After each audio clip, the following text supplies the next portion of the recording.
a royal cat. What is royal decor? So royal decor is an aesthetic closely connected to dark academia, based on the visuals of West European royalty, castle structure, knight training arenas, gardens, refinement and elegance, and so on and so forth. Throughout my research, I came across the term West European, but for me, if we are already naming them like this, East European would suit this aesthetic even more.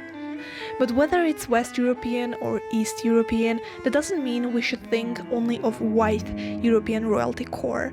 I think the aesthetics can be based on a lot of cultures, but they should be inclusive. I discovered this aesthetic through playlists. A lot of royalty core playlists appeared on YouTube recently, a kind of a mix between dark academia and royalty core. For example, you've just poisoned the king at your wedding dinner, or you're studying in a haunted library with ghosts, which all can be found on YouTube. And this one, of course, is my favorite playlist to this day that I've just accidentally came across. So I have split this list into young adult fantasy, and classics, because all of these three genres have the most royalty core aesthetics that can be found in books in general. So when I looked at my list, I realized that these three genres are dominating, so I've split the categories into these three. However, when I will be going through the list, there will be a mixed. First, there will be a classic, a young adult, and an adult fantasy as well. So I'll go in a kind of a mix, so it won't be boring. And then in the end, I have a list of honorable mentions, which are the books that I just can't include in this video, because there's a lot of books to be talked about. So first, let's just start with the book that's kind of an embodiment of royalty core aesthetic, at least for me, and that is Anna Karenina. We're following Anna Karenina, her life with her husband and her life with her lover. There's a lot of other characters as well.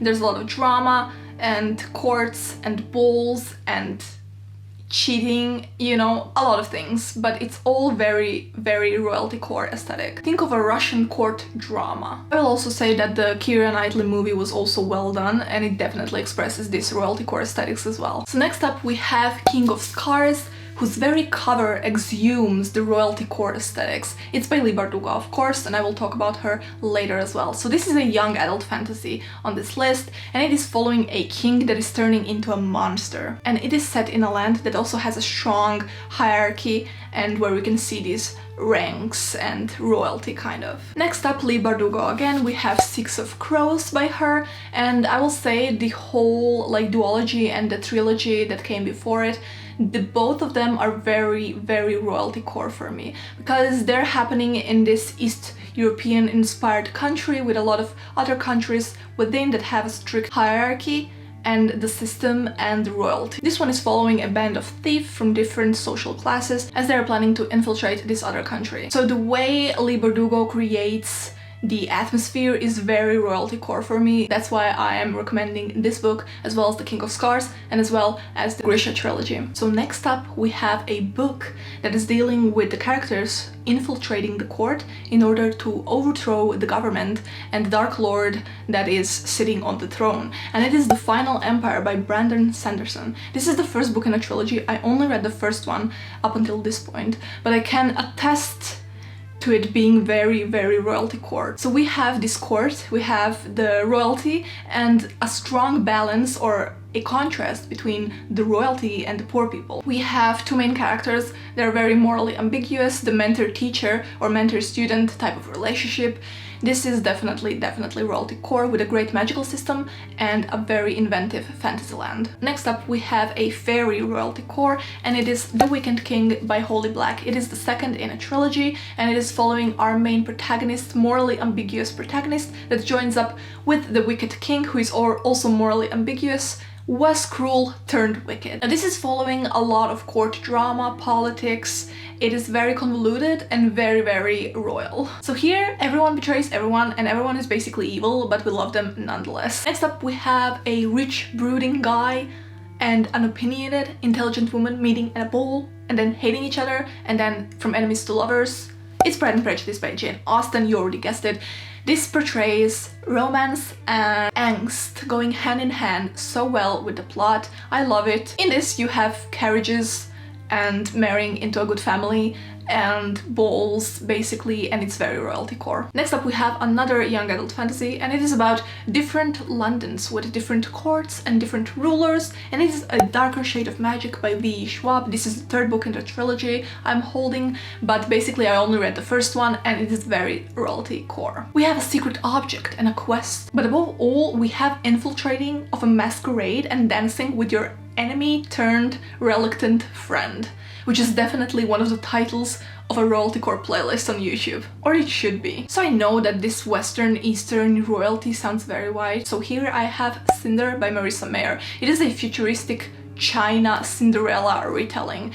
It's got an android falling in love with a prince, and then drama ensues when she becomes basically the most wanted criminal in all of China and the world. And of course there's also royal balls. It is a series of 4 books and they're all very good, at least the first 2, which I read.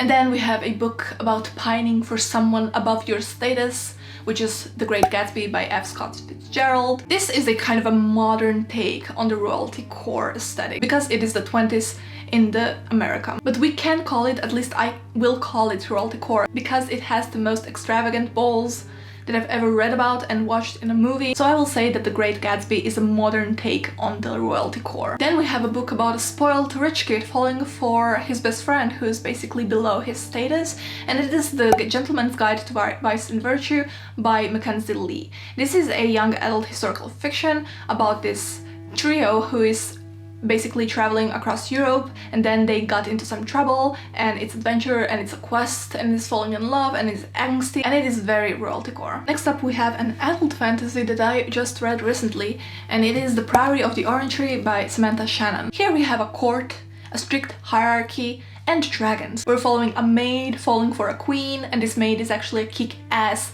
heroine and a protector. And also the Priory of the Orange Tree itself I won't spoil, but it is a kind of a secret sect that has a strict hierarchy as well. This is royalty core because it has these hard decisions that queen must make for the future of her queendom, and you know, other aristocrats and rulers have to make for the future of their kingdoms and queendoms. And I love this. I love the discussion behind it. So this is a great fantastical fantasy royalty core with dragons. Next up we have a fantasy trilogy, which is The Captive Prince by C.S. Pacat.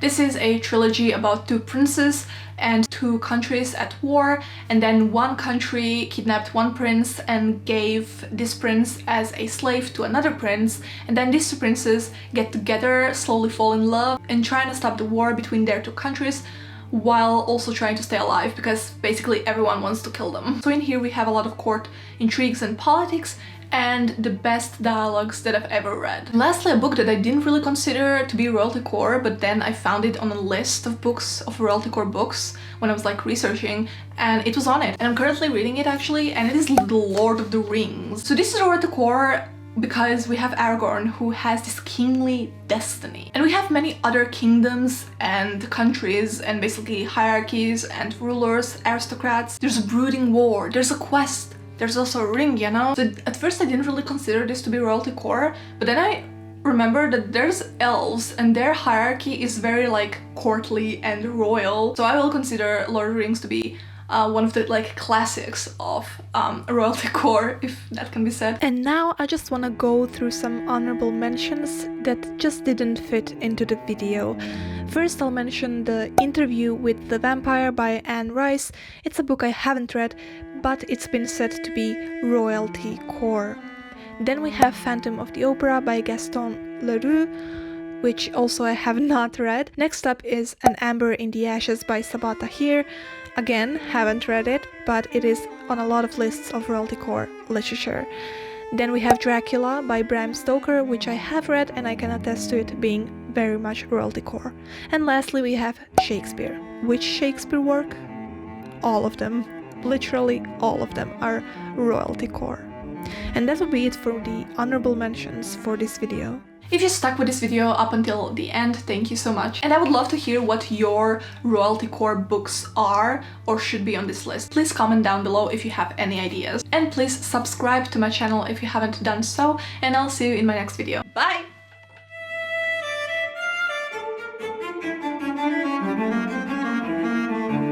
Okay, mikrofon kad će snimati, ali sad za svaki slučaj.